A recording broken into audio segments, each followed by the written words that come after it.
Morning Cafe, and of course at this level where we are discussing matters, politics and current affairs, just what is happening in the country, and sometimes we will stretch it to beyond. And we still have Josephat, we have Njeri, as well as Nick this morning as we unpack the events in the country.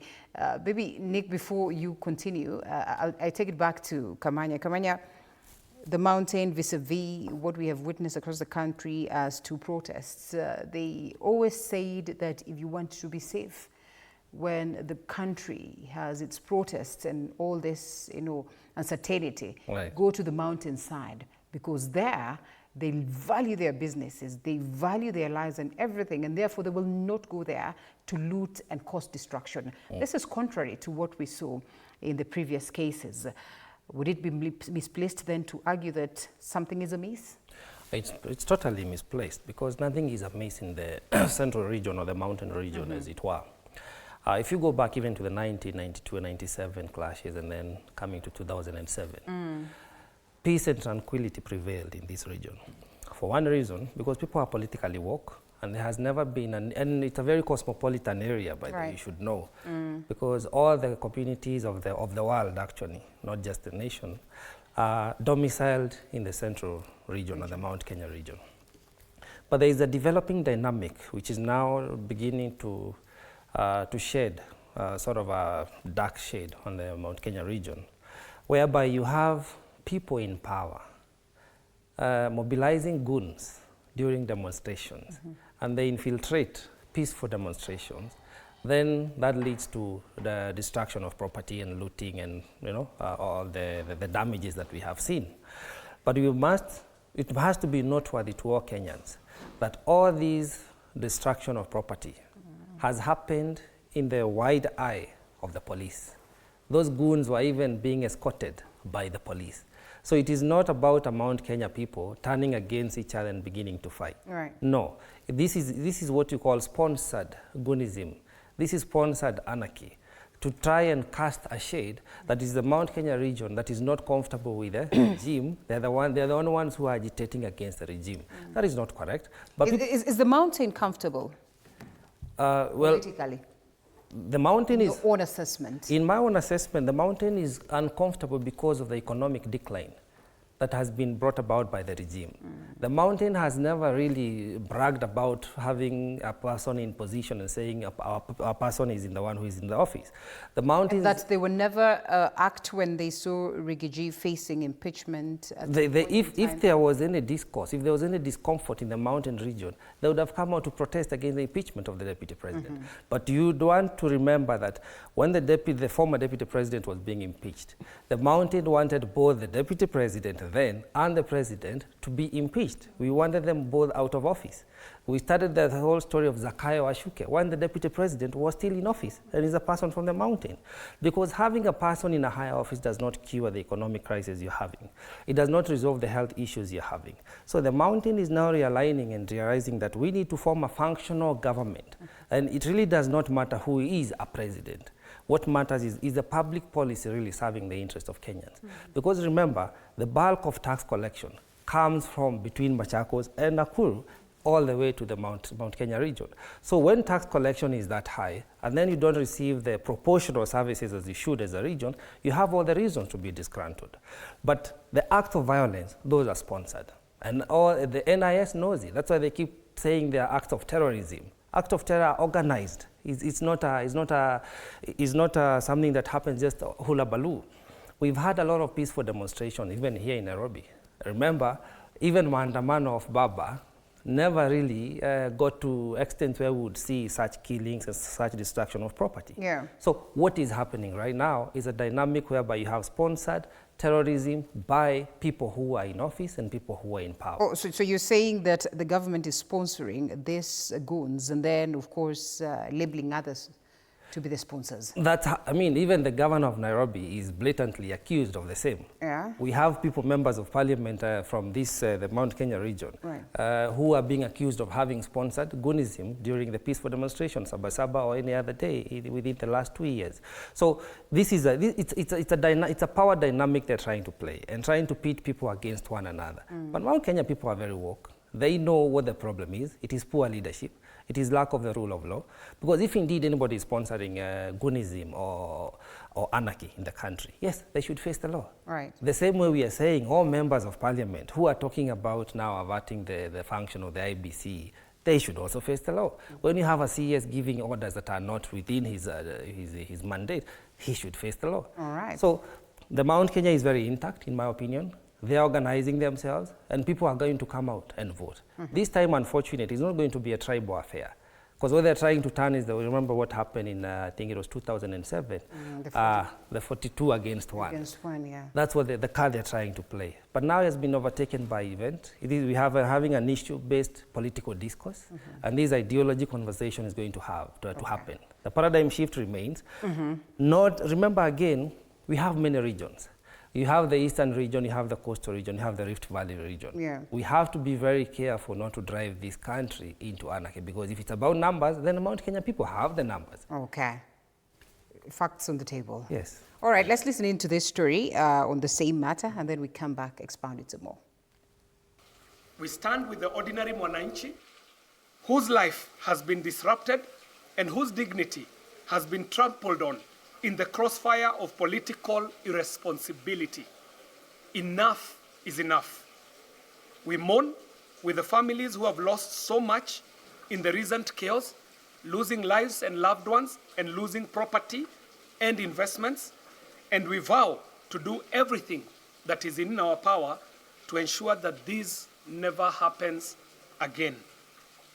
The violence and the mayhem witnessed in parts of our region recently have been instigated by reckless, selfish politics.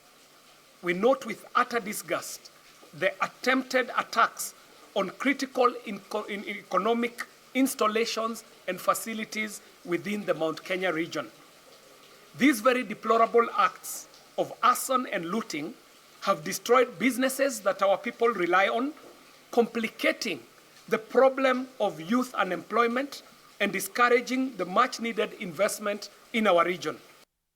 Mount Kenya members of parliament, of course, addressing the allegations as well as the massive losses and loss of life that we witnessed during the maandamanos. And we are taking a terrible trajectory, if we would want to say it. Because then if the mountain feels targeted, some parts of the country are committed to target the mountain will retaliate, as I would say. And then some other parts of the country feel like the mountain is so entitled and all this.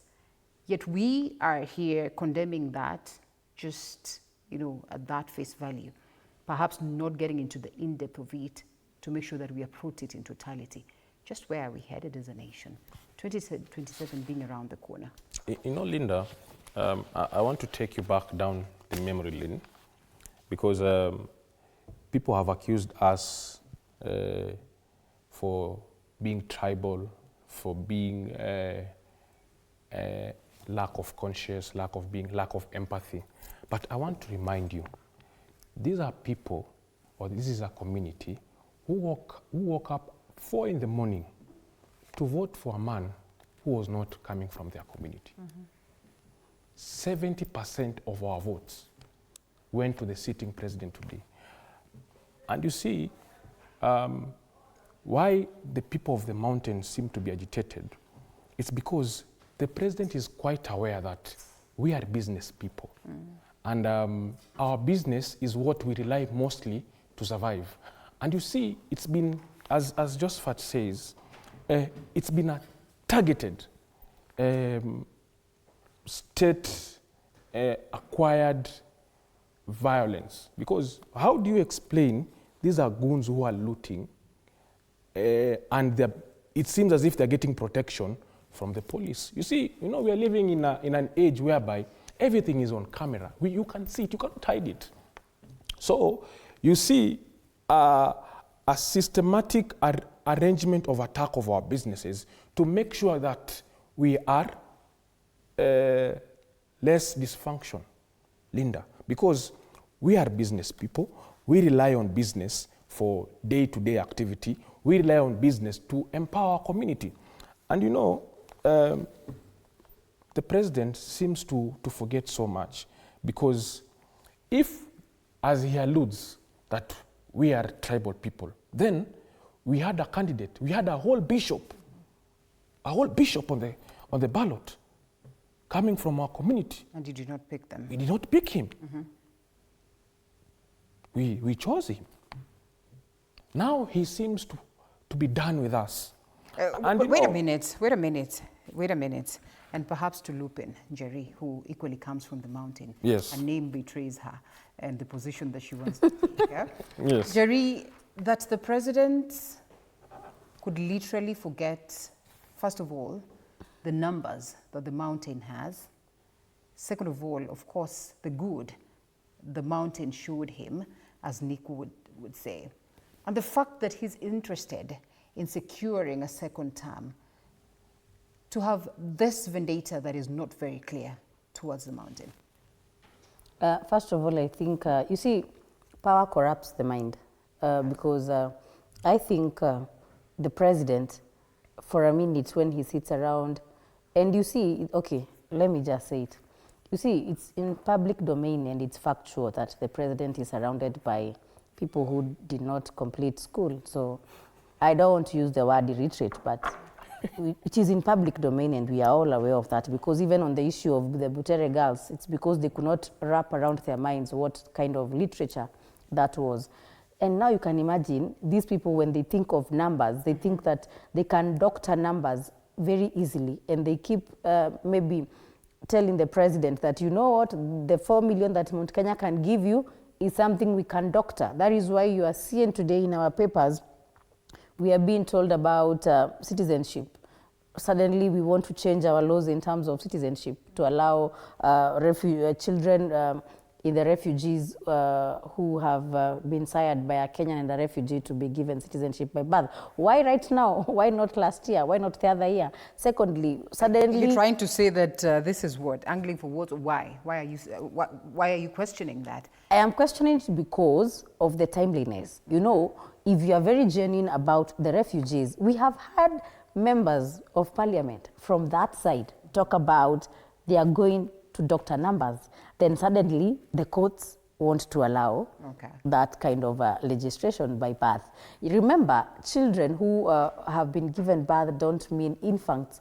There are people who were given birth 18 years ago and they don't have identifications. So if today I bring in 2 million people and I say these ones were given birth in Kenya, they've not had documentation. How are Kenyans going to verify that kind of some of these stories we have followed, Jerry. Some of these stories we have followed, and they're so genuine. And most I agree. Yes. To some extent, I agree. But then again, imagine a member of parliament from that side saying they are going to doctor numbers. How sure are we that as we bring in genuine 100 refugees, 50 other goons from other countries are not going to come in? Thirdly, we have seen the president, how he relates with terrorists from other countries, allowing them to use our state of the nation, KICC, to plant their issues. Then how again do you tell me we are supposed to be very okay when... You want to label them terrorists, really? But in their country, it is known. You know, and it is in the national papers and it is public domain, because what do you mean they are bringing in their guns and everything else, and it is in public domain? We've listened to media analyze that story. Lastly, before I went Perhaps there... the president just wanted to make sure that there is peace that exists. Peace by guns? Because you know very well that when your neighbor coughs, you know, let's be very honest. How would you feel if we had that our neighboring nation was giving an audience to people who want to change, to bring anarchy to our country in the name of they are just hosting them, you know?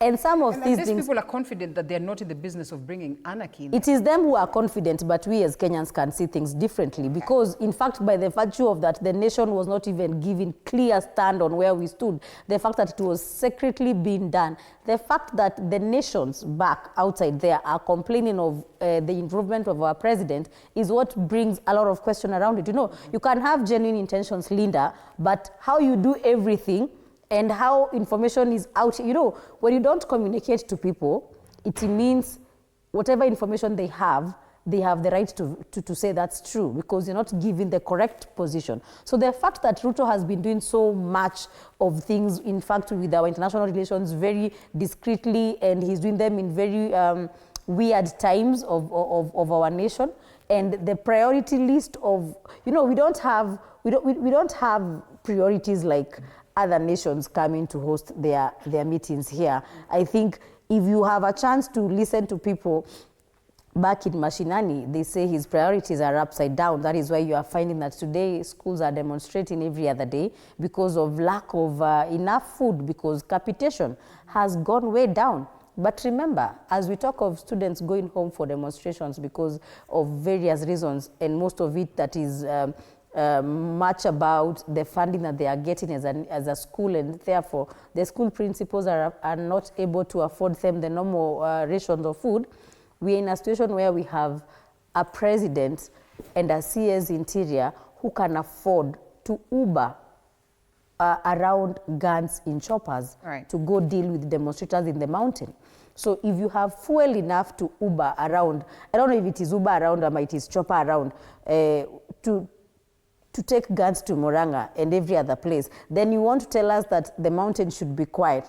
So my point was, the president is surrounded by people who cannot tell him reality, because I can tell you for one, I had my colleague, my panelist here say that the people of Mount Kenya did not react because we felt it was not okay for us to react about what an individual going home. But I can tell him, we reacted, but we decided to sing songs. We decided that our pain, we are going to put it somewhere in our hearts, whereby come 2027, we can be able to look back and say, we can't be going to the table with somebody, giving him our numbers, giving him our resources, giving him everything it takes to win. Then when he gets to the other side, he takes us for a ride. So what is going to happen in 2027? We as the mountain people, because me, I'm proudly from the mountain. And what is going to happen in 2027? We as the mountain are not going to gamble with our votes. We are not going to go into elections with the bare minimum of just trust. We are going to ensure that if we go to the table, it is through our own party, because the mistake that we did, and what do you mean our own party? The mistake that we did... A person from the mountain? Yes, the mistake that we did, we as the people from the mountain, and my boss has, Rigathi Gachagua has always said it, is that they trusted William Ruto to join his bus, which is UDA. And when other communities like the likes of Kinamudavadi came with their party, the likes of Weta came with their party, and you also see Baba, when he has joined Broad-Based, he went with his party. But for us, the mountain, we just trusted him and said, let us join in his vehicle. Now, this time we have decided we are going to have our own vehicle, not necessarily a tribal vehicle, but a vehicle that we can change the driver, we can change the conductor and the passengers how we want. Okay, that's interesting, because I would have been worried that we are making... No, it's not tribal. Let me make it very clear, because it's a national television. What I mean is, you see ODM have their vehicle. Anybody in ODM has a belonging. But you see, we went to UDA, which was formerly, what was the name of UDA before? Was it URP? URP was owned by Ruto. So when we joined that party, we are going into a party that we know very clearly. Kamanya, can you confirm this? Because Kamanya was a UDA member. No, you see, what I'm trying to say is, when I mean I want to take belonging, it away from you, because we have two this... Yeah, but let me clarify. What I mean is, we as the mountain people want to go into the table with a party. Okay, fair enough. Fair enough. Talking of parties, Kamanya, I want us to loop this conversation to IEBC, as well as the defections that we witnessed today, as well as the by-elections that we are about to go for. And speaking of parties and all that, there was Jubilee. Yes. There was... I don't know which... There was GRP, there was Jubilee. We have over 90 parties later. Yes. And when we're talking about this, then let's loop in the question of the IEBC first. My question that was there earlier on stands. You have confidence in it first? I do have confidence in our IEBC system, because the problem has not been the system. The problem has been the people, because we have to separate. Kamanya, let's even try and take it abroad and Yes. say that one of the reasons why we say some, superpowers are doing well is simply because they have well-structured systems. Right. And therefore, it doesn't matter who comes on board. Indeed. So if we're going to talk about an IBC that has good structures Yes. and good systems, and then we're worried about the individuals that come there, what exactly are we saying? Well, you see, there's a bit of doublespeak. And there's also a lot of fear-mongering. We have to separate issues now. Because the attempt of this regime, starting from the top, is a divide-and-rule tactic. So at one point, we do have an independent commission, which is the IBC, fully protected by the law, by the Constitution. It should be fully functional and funded. The process is seamless. Everybody knows how IBC works. Everybody knows the mandate of the IBC. So the process, to me, is very efficient. It needs no alteration. It is perfect. It can deliver us a free, fair, and credible election. The problem we've had is infiltration and insubordination from the people who are in office. And that's why we've had a lot of power, which is de facto power, being bestowed on a chairman of the IBC. Because you'd even ask a question, if indeed it was a systematic error, say even 2022, the disputed margin, small margin, small as it were, why is it that the Cherera 4 have never been brought to book? Right. To either be accused of or be exonerated. But at least you witnessed their cases and how the cases was there, but they were merely political. Okay. Because the legality of issues that we need to address. So we need to stop the fear mongering. The IBC process works perfectly. It does the voter registration. It has to mop up because people have died. New people need to be registered. They need to have the list and the members, the registration of voters very well organized. We need to have the gadgets working. We don't need the Kamago featuring easy.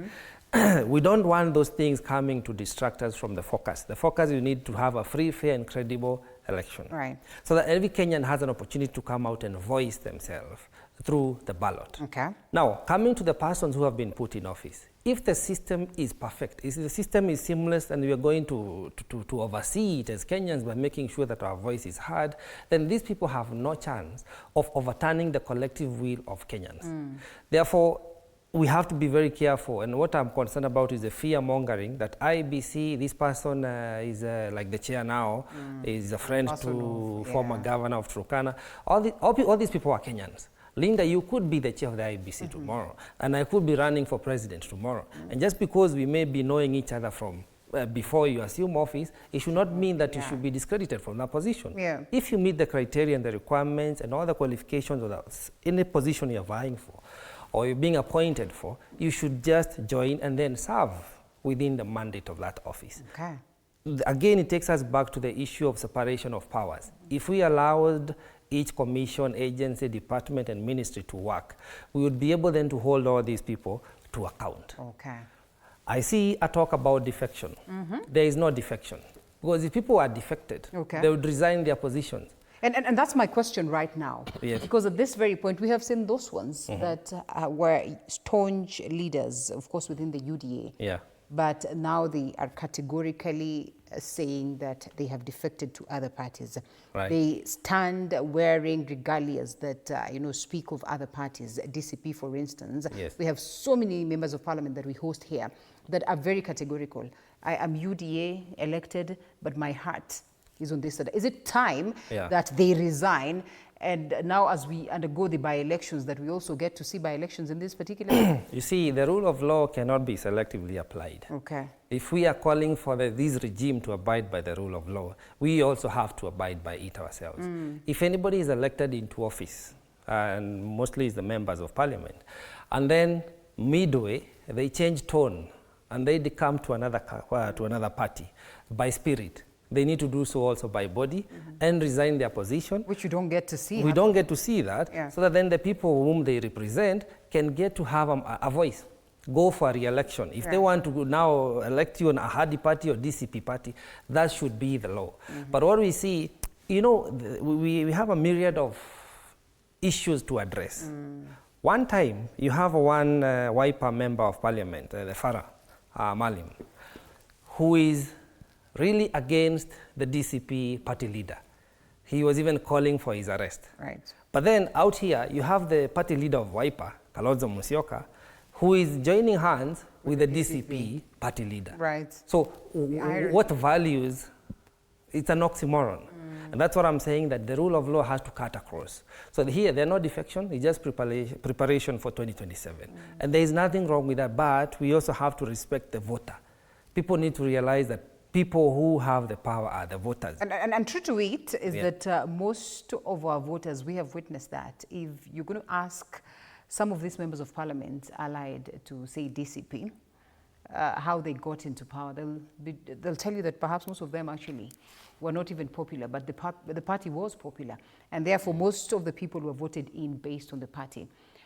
Can we just sit pretty and say it is well and wait for 2027 while these members of parliament have literally defected from what we see right here, or that they're allies of ODM, but they're no longer speaking the language of ODM. There are those ones under UDA that are no longer speaking the language of UDA. What are we telling ourselves? Well, before I get to the issue of defection, Linda, let me take you to the issue of IEBC. You know, the president should really be worried because 2022 will not be the same as 2027. Right. I'll give you a good example. Recent events of the killings in parliament, you could see what the young people are doing. They could clearly see who shot Rex Masai, where was he killed, how was he killed, at what time was he killed. Let me take you a step further. There isn't a street kill of Boniface Karaoke, the 22-year-old from Murang'a. Myself and Jerry went to Murang'a to bid goodbye to our good friend Boniface Karaoke. You could see within hours, the young people could identify the killer cop. Okay. We are living in a situation whereby 2027, the IBC, known for his funny games, will no longer play those funny games because the young people will be protecting their votes. As they count, we are counting. Okay. As they are online trying to hack, we are online trying to put our security systems. And you know, Linda, these funny games that they play, this time they will not. So let's just say we are safe. This time they will not. And, okay. And you see, we even urge, even if Ruto has, if he could imagine that his aide, Farouk Kibet, will be there to help him get presidency, it will be impossible for him to get a second term. Let's go to the issue of defection. And you know, Linda, again, let me take you to memory lane. When the president was coming into power, we had the element of Kieleweki and Tanga. And by that time, Tanga movement swayed the masses. And you see, things are becoming clear every day. The Tanga movement, a majority of those MPs, the likes of Ndindi Nyoro, the likes of Gloria Oroba, the likes of the senator from Murang'a, the likes of Njeri Kahiga, the likes of Nick Mwangi, are now saying one term. So the president is not safe at all, completely. Because you see, as he comes out and casts a lot of aspersions that he will gain a second term by climate works, which we see nothing happening at all.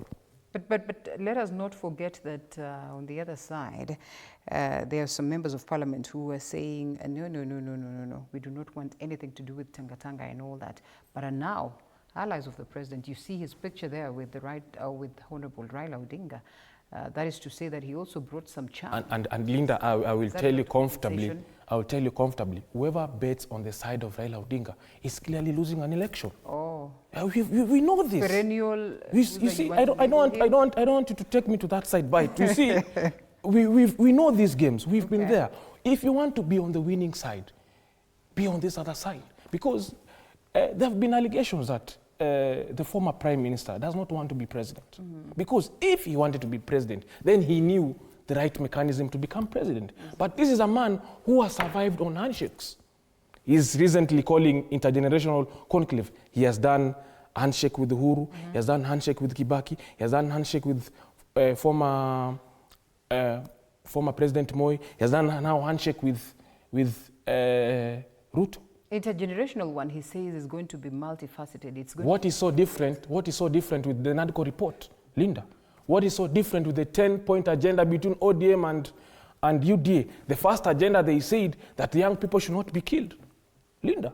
So why are we having the same conversation about intergenerational conversation? Okay. It's nothing about whether he has Baba support. I am telling you for a fact, Ruto is going home. Hold it right there. We have this story on by-elections, of course, I want us to take it to the mountain a bit, and the stamina between Uhuru versus Gachagua, perhaps the people who are being seen as the key figures in the mountain as at now. I don't know whether Uhuru still holds that position, but of course, let's listen into this story. It will paint a picture, and then we come back to you, Njeri. With IBC commissioners now in office, despite having not set the date for the 22 pending by-elections, political parties in the United Opposition Alliance DCP and Jubilee have declared they will field candidates in the mini-polls, an acid test for the opposition, still grappling with the dilemma of settling on a presidential flag-bearer. As it stands, DCP will field candidates in all the vacant positions in the country. However, we are in talks with our coalition partners, and many factors will be considered. We look at the emerging dynamics on the ground, because we are a listening party. Sisi usikiza ground. Hii ya kusema tukae chini pamoja ni nzuri, but let the Kenyans first decide who the candidate is. So we are part of that coalition. But we as a party will also be selling our own, just like Karonso is selling his own. And eventually, if we are genuine, we are honest, and we want this country to move forward, we will listen to what the Kenyans are saying. Former Deputy President Rigathi Gachagua's DCP party has also gone ahead to announce 2 of the party aspirants in Malava and Banissa constituencies, with former ODM parliamentary candidate in Banissa, Aden Mohamed, expected to fly the party's flag, while lawyer Edgar Busiega will contest the Malava seat. After listening to the ground and the supporters who supported me in 2022 on ODM, they told me go to DCP and run for this by-election on DCP. I subscribe to the ethos of the party. The party is built on the background of listening to people. Kusikiza wa Kenya. I'm a villager by nature. I was raised in the village, and therefore that is what I believe in.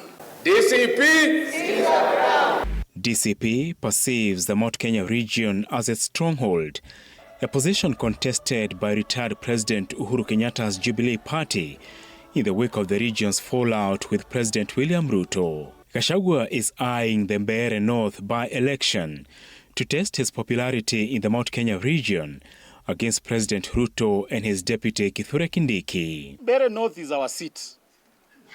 Government cannot win anything.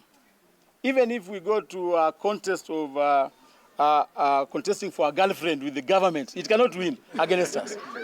The forthcoming by-elections are crucial for the opposition to test the waters in their respective backyards and whether they have a national appeal before tackling the elephant in the room, the presidential flag-bearer. Apul Kamau, TV47. All right, Njeri, no matter how much these parties have a national appeal or outlook, it is difficult not to label them, mountain parties, because perhaps these are strongholds based on the leadership that we get to see them.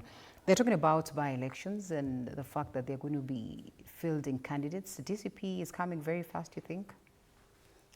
First of all, I want to acknowledge the fact that I am a member of DCP party.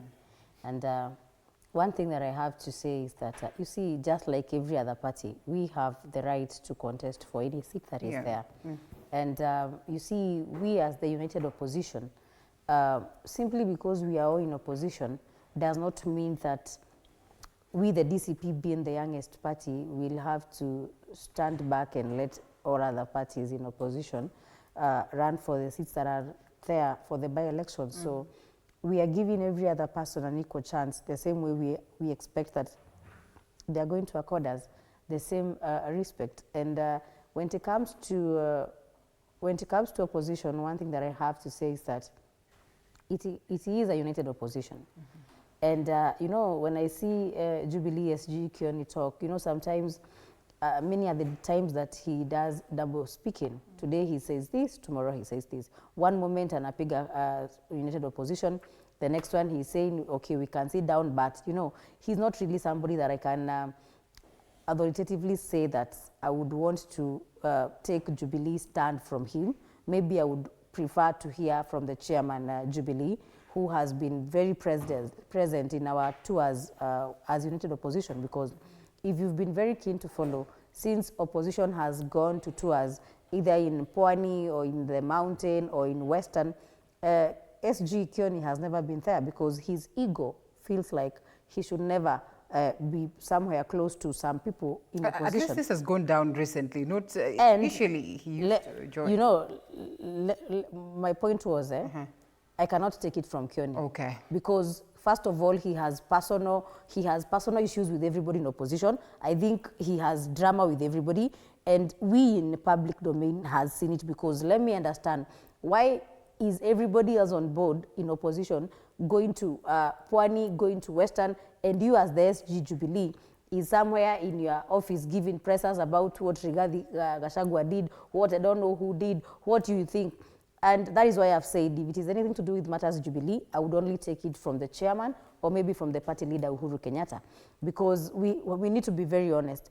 What do you expect of Kioni when he confirmed to the nation that Matiang'i is coming to the nation and he'll be vying on the Jubilee ticket, and then Matiang'i comes and perhaps he does not literally state his position on that. In fact, he goes ahead to say that he'll be telling the nation which party he will be vying on, and then Matiang'i is in that bandwagon of the opposition. What do you expect for Kioni to do, to be honest? You see, just like I said, Kioni is not a man we can trust. Okay. Sometimes he says things out of his Boils mind. down to that. And another thing is, he says things without he wants to speak on behalf of everybody, and he wants to control everybody to shape up into his opinion, because let's be very honest, Linda, matters presidential aspirations are not things that you joke with as an SG of a serious party like Jubilee.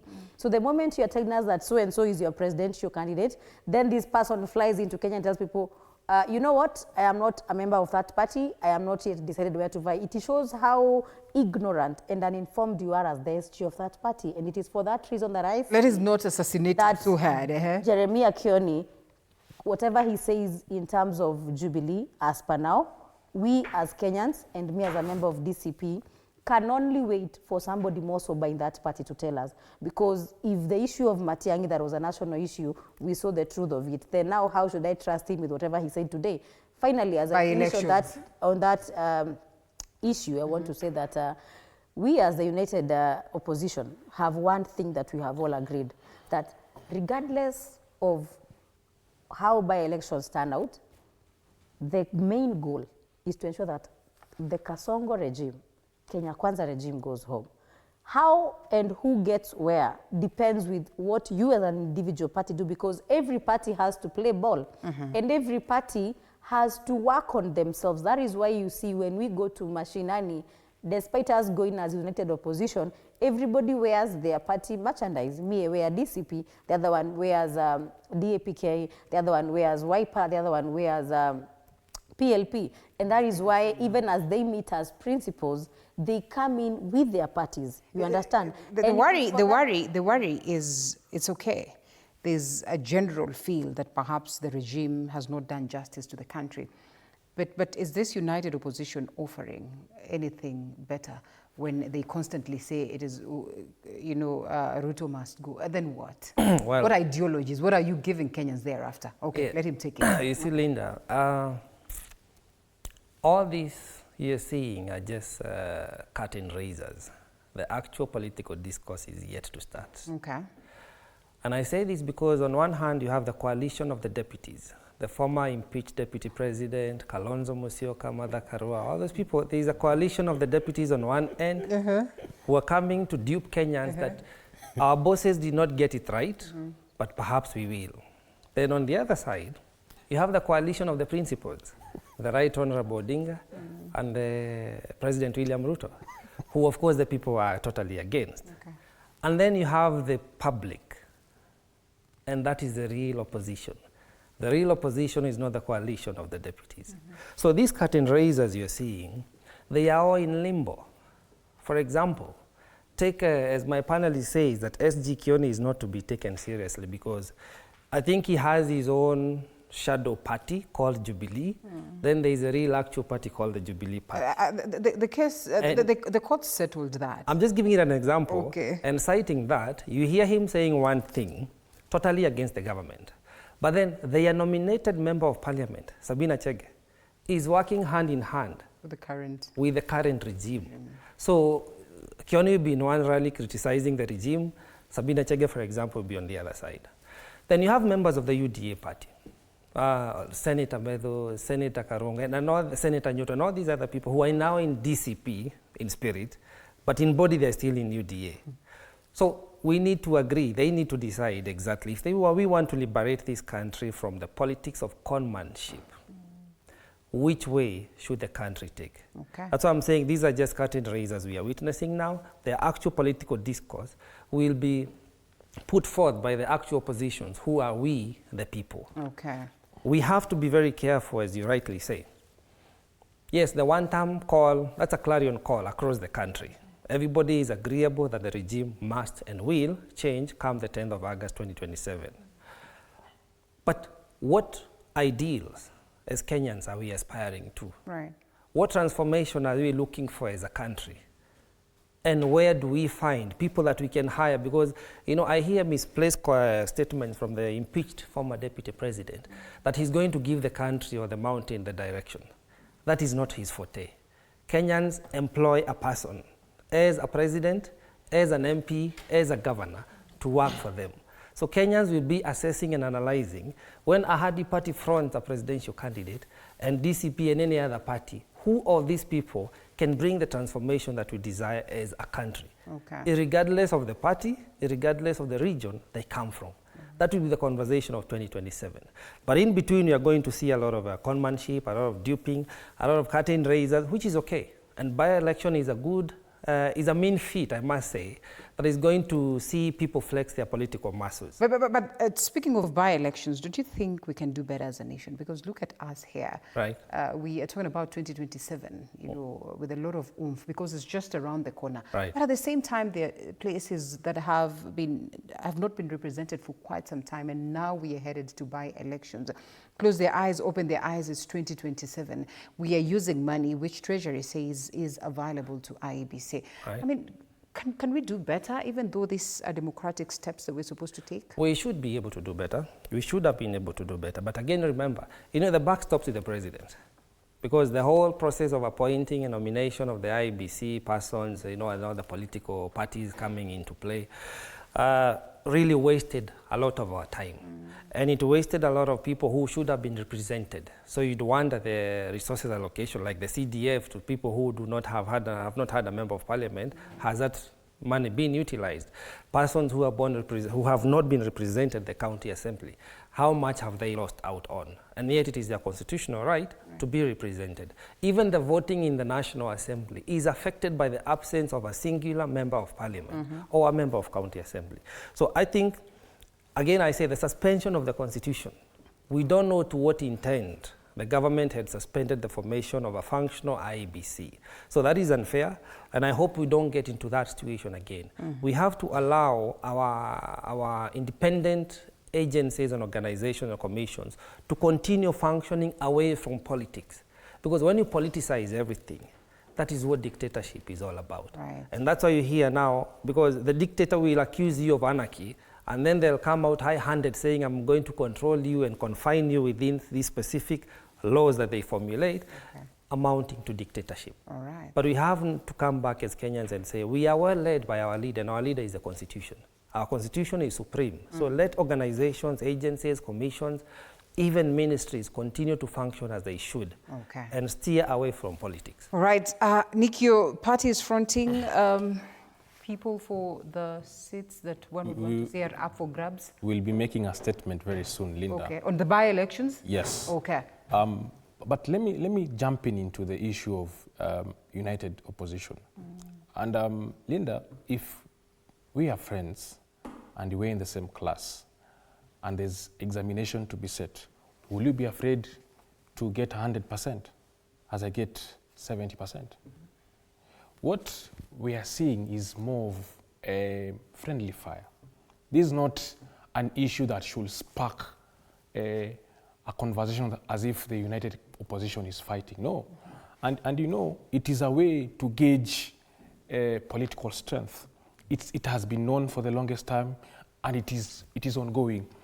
And you know, what Kioni and Malala are communicating, they are both communicating the same message, but in a different manner. Okay. In the arena of politics, Linda, everyone wants to yield power. And in parliament, the more number you have in parliament, Senate, the more powerful you are in terms of legislation. And it is also an opportunity for all parties that are concerned, whether in opposition, whether in government, to weigh in their political muscle. I am more worried about, because I know conversation will go on, we in the united opposition will weigh in and we will rally one candidate. Yeah. And eventually we will put our support there. The same people in Kenya Kwanza government, I am more worried about the other side. Because if you go to Mbeere North is where the current CS, Geoffrey Ruku, who resigned from being a member of parliament, they are more worried. That is why you see they are left-right harassing Mukunji, because they know Mukunji can deliver that seat as a member of parliament coming from that side. That is why they want to destabilize him so that he does not rally up the people of Mbeere North to deliver that seat. Okay. For the united opposition. For the united opposition. Okay. And you know, these are the same games that we are saying that we, this side of united opposition, we will handle. And they should be very much afraid, because we are going to whoop all these seats. We are going the to presidents have been more calculative to just retain those ones that were, you know, seats from his party, and perhaps picked CSs from other spaces and not those ones that are elected leaders. And you know, the president is relying on ODM to deliver the Malava seat and the Homa Bay seat. How will he benefit as a president? You know, if you look at the body language of ODM and UDA, it should also scare you, because these are two fox and hare. One wants to convince the other that he will not vie. The other one wants to convince the other that they are together. Yet they are not. And I assure you, and that's why you see a lot of aspersion in ODM. There's a side of Edwin Sifuna who says that Ruto is a one-term president. There's a side of the member of parliament of Makadara who says they're in government.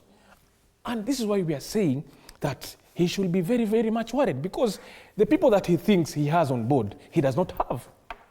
Because today, I will clearly listen to Sifuna, because he is the spokesperson of the party. He communicates what Raila Odinga wants. So, the UDA and ODM will try to be together, but it will not work. However, Linda, we in the united opposition are very affirmative that Malava, Mbeere North, and other constituencies, we are going to whoop. Okay. Yeah. Interesting. I want us to shift gears a bit, unless there's something you want to say in relation to that. We're almost coming to a close. Of course, the cost of elections, we know they are up there, but we want to trust that as a country, we can manage these. In all this, the Mulembe nation is silent. Is silent. In all this, the likes of the speaker, like you rightfully say, the likes of Mudavadi are just there. Are they not going to deliver for President William Ruto as they did the 200,000 votes that got him to presidency? You know, there was a phrase sometimes early last year, Bure and Kabisa. Oh. They was referring to both them, MD Mudavadi and Wetangula, Papa Aroma. And unfortunately, they have been politically subdued by the president. We witnessed the folding of the ANC party, a long-standing party. And you even wonder now, what happens to the members of parliament who are in parliament on an ANC ticket? You know, members of the county assembly in his region who got elected on an ANC ticket. Doesn't seem to be shaken. He doesn't seem to be listen shaken. to this. Let's listen to this and then come to that. Let's have that story, and of course, whether there's a new haven for Mudavadi.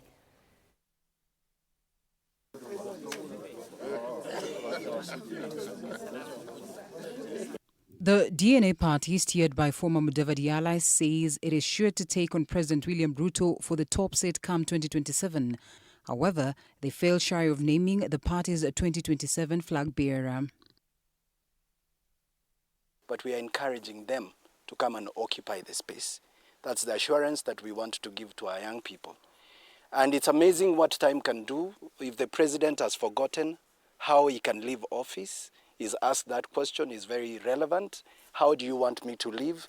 Mr. President, how did you get there in the first place? It is difficult to imagine a stable Kenya under this presidency beyond just a short distance from where we are today. The recklessness and ruthlessness has been completely out of character. Your own home base back in Eldoret is saying you should go home. Do Kenyans want to remove President William Ruto? Yes. They are telling him very clearly that you must go. Do they want to do that extra constitutionally? I don't think so, not at all. I don't think there's any individual who has got the capacity to mobilize young people in the manner in which we have seen. The Democratic National Alliance DNA political outfit today unveiled its members and its party headquarters stationed in Karen, Nairobi, from its previous presence in Mombasa. Pandits have argued that the party that has Dr. Barack Muluka as the Secretary General and the former PA to the Prime CS Godfrey Kanote as the party leader is a carpet laid to accommodate Mudavadi's presidential ambitions come 2027. And the movement has begun. So we expect them to drop that ideology because it does not make sense. When you say that we are coming together because we are cousins and we are campaigning on the platform of being cousins, you are excluding like-minded people who do not belong to the communities that make you think that you are cousins. We want a country that unites all, and that is the stand of DNA. We must climb down from those ideologies. We must bring the country together. This country can never be on Bantu Nilotes divide.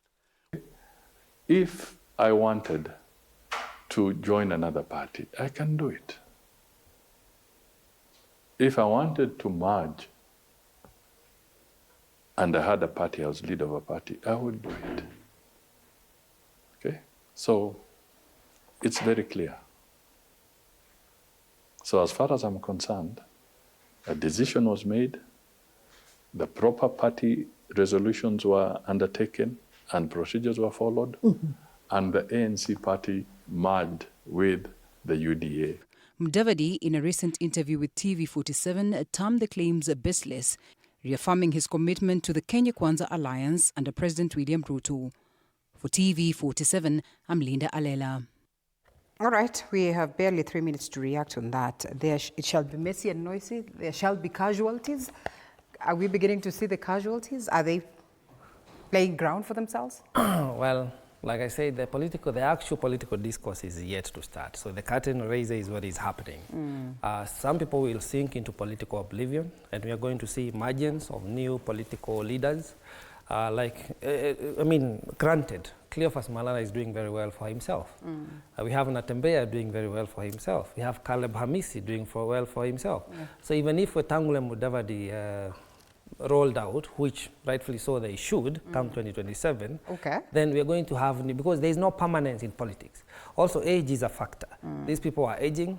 They cannot catch up with the times of the day. They cannot play the game that we'll be playing in 2027. So new players are coming out. New political outfits will come up because you need a vehicle to make the journey. And the vehicle that you need is a political party. Right. And the journey is a 2027 re-election or formation of government, where we know that for the first time we are going to have a one-term presidency come to an end on 10th of August 2027. And then we're going to form a new regime, a government of the people, by the people, for the people, far away led by the coalition of the deputies. All right, as you respond to that, you know, Njeri, one leader says that the youth of this country are brilliant indeed in all manner, but they do not understand politics. When you look at the games by the oldies, you think there will be casualties moving forward? And are the youth set to take up the challenge and steer the country forward? Just like I had said, such people are the people that I told you are surround the president with a lot of illiteracy, ignorance, and a lot of chest thumping. And for that reason that I want to say, anybody at this moment who thinks that they can undermine Gen Z and the influence that we are going to bring in 2027 is somebody who is just but a joker. And finally, as I complete, I want to say that as a young person, I'm very devastated that we are going to spend close to over $500 million in by-elections that were not by any mistake brought on board by the president himself, because how can you take us into by-elections? We are not short of graduates, we're not short of professionals, we are not short of experienced people that you would have gotten from the crowd. But for your reason and selfish reasons, because we know again, everything in this country is dealership, and we have a president, unfortunately, and a regime that sees a deal out of everything. If they can make a deal out of SHA that is supposed to be an health insurance, what about by-elections? So I want to say that as we even go for the by-elections, we know it was part of his plan to ensure that they broker some deals left, right, and center around the by-elections, because if you love your country, you will not take us into losses. You'll take us into a situation whereby if it's a by-election, it's valid, and it's because nobody else would have suited whoever you picked in for whatever position.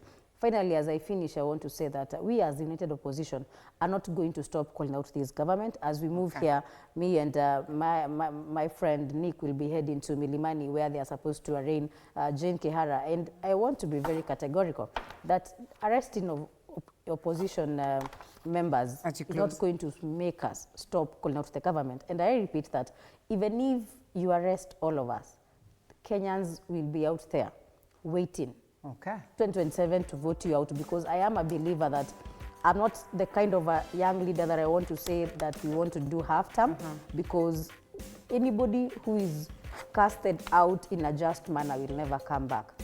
But in that light, that does not mean that we as the Kenyan people have forgotten that any other member of parliament who has been staying in luxury thinking that Kenyan people cannot do anything, I hope now they understand that IEBC is in place and we are going to move very fast. Okay, I hope as you go to visit Jane Kihara, you also remind her that she was elected under a certain ticket, that she no longer and that is not a reason for perhaps of course that's violated. I agree. And that is not again a room for her to be victimized. And that again, that is a fact. It's a fact. Yeah, that is a fact. But again, if I don't agree with you as my party, you don't need to arrest me. What you need to do is call me for disciplinary. Fair enough, Jerry. Let's allow Nick say something as we close. Take it tight, Nick. As we conclude, Linda, I pity the many Kenyans who do not have MPs for close to 3 years. Because as we try to minimize and reduce marginalization, we also areas in Kenya that the marginalization is increasing per day. Secondly, I think this is also an opportunity for young people. IEBC is in place. We have been accused to be lazy. We have been accused not to come out and vote.